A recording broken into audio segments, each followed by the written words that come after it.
যে চুপচাপ অপেক্ষা করে রইল। আসলে ক্ষতি সবসময় তার হয় যে হিসেব করে ভালোবাসতে শিখল না, যে দূর থেকে মঙ্গল কামনা করল সেই মানুষটার, যে মানুষটার জন্য তার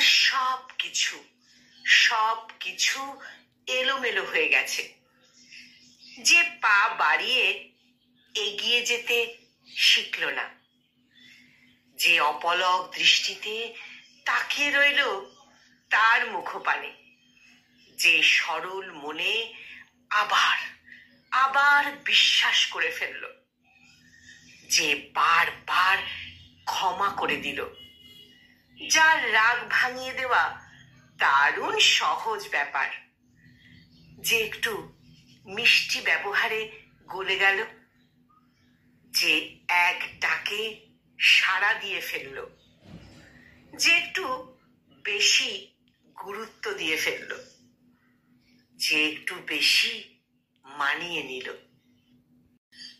কলমে অমিত ডিট্টু আর কণ্ঠ প্রয়াসে আমি নিবেদিতা।